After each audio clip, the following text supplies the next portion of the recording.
Well, I have followed what is happening in Parliament, and this was expected, especially after the purge of the Deputy President Rigathi Gachagua. And it was expected that depending on what side one took, some form of consequences would follow. And it's okay, it's all right to reorganize the committees of Parliament. But again, this will also have far-reaching political implications in the country and in the political landscape, because what you expect to see now is once some of the influential members of Parliament are removed from influential committees, especially people who did give too much in the last election. Especially if you look at Ndidi Nyoro, he was very much involved in forming this government and also campaigning for it. He was on the road almost 24/7 for almost 5 years and took too much risk together with Rigathi Gachagua. And now you see what is going to happen because of the shake-up that is going on. Right. Some of the people who gave too much in the last election and in the election campaign are being replaced by people who largely were not seen on the political trail, on the campaign trail. And that tells you that sometimes you can actually harvest where you did not sow. And also it also tells you that sometimes you do not harvest what you sowed. And so it's going to have ramifications and serious political implications. This is the beginning of the political realignments in the country. And this is going to determine a lot of other things in the political arrangement and arithmetic of this country, especially in regard to how Kenya is governed and also in regard to 2027 elections. Yeah. Did you see this coming? Well, people these days say that the Kenyan syllabus is moving rather fast. It's just about 3 months ago where all of us were so much united on everything else, just about 3, 4, 5 months ago. But within that period of time, so much has changed. Clearly, like 5 months ago, this was not anything that one would have thought about. But now you see it is the reality, because of the events that have taken place and activities that have been going on within that period of time. So as much as we had not seen it coming, I think as things have been unfolding, then we have been reading quite a bit of this. I know some of us who may have taken an independent position on matters that the government has been pushing, particularly on the issue of ouster of Rigathi Gachagua.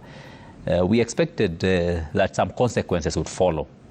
And I think as a politician, you must always count the cost. You must understand that for whatever action you do, there's definitely a reaction. So anyone who did take an action must live with the consequences. So for example, in this case, because I know most of the political realignment is based on the position you took in the Gachagua debacle. Now, for those who did oust Gachagua, they're also suffering their consequences when it comes to their relationship with the people on the ground, because you can clearly tell what the people wanted. For those who did not support the ouster of Gachagua, also have to face the wrath of the bosses and the political players and the principals. And it's okay. I mean, everyone faces their own consequences in their own way. Is it fair? I mean, there's politics. With politics, you sometimes you're not looking for fairness. Sometimes people are looking for interest on how to align and realign. So it may not be fair, but again, it's okay. So what is your answer? Is it fair or not? Definitely, how would it be fair if someone was on the campaign trail with you for 5 years and suffered all the serious risks that they suffered under the last regime, and hardly 2 years in office, you oust them and they are out in the cold. And you are determining... But we were told that Parliament is rightfully executing its mandate of oversight. The highest level of oversight would be impeachment, they said. Well, the Parliament was oversighting the Deputy President in impeaching him. Well, that is strange.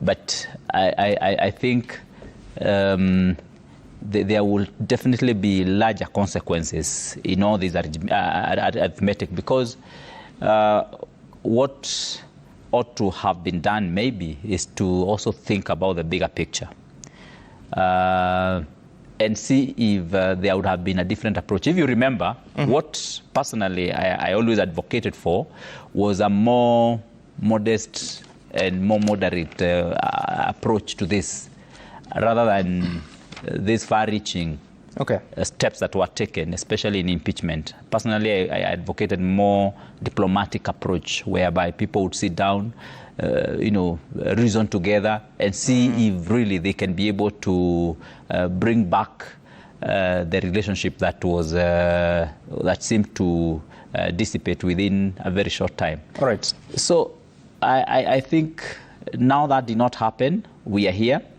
And clearly, as I have said, people who gave so much in the last election now have to see the door. Okay. And people who may not have invested anything, who may not have supported the regime, are now going to pick the spoils. And of course, that will be akin to dancing on other people's graves. Okay. All right, Mheshimiwa Gakuya. Now, Alex, I don't know why you're smiling, but with this reality, I mean, where does it leave the country? Because you expect the independence of I don't even know whether that exists, because we keep talking about it. Recently, we're also talking about the independence of the judiciary, which appears to also be facing some challenges there. So what are we doing? Are we making progress post-2010? In fact, I cared to look at the BBI report. Went back up to 2019. Because remember, BBI, you had guys who are now trying to get into or have gotten into the government. And basically there was a promise they were also making to Kenyans. And I can mention one of them. They seem to be planning to give a tax holidays to guys who are not earning much, including MSMEs, a 7-year holiday. Now that they have part of the government, I'm hoping to see that as part of their tax proposals, but I'm yet to see it. Then I went on to look at, and I'm answering your question in terms of, do the politicians actually have an interest in this thing? I then went on to look at the NADCO report. The National Development Committee? National Dialogue. So I was hoping it is development. So anyway, there was a lot of discussion around it. And of course, there were many presentations that were being made by Kenyans to say, this is what we expect.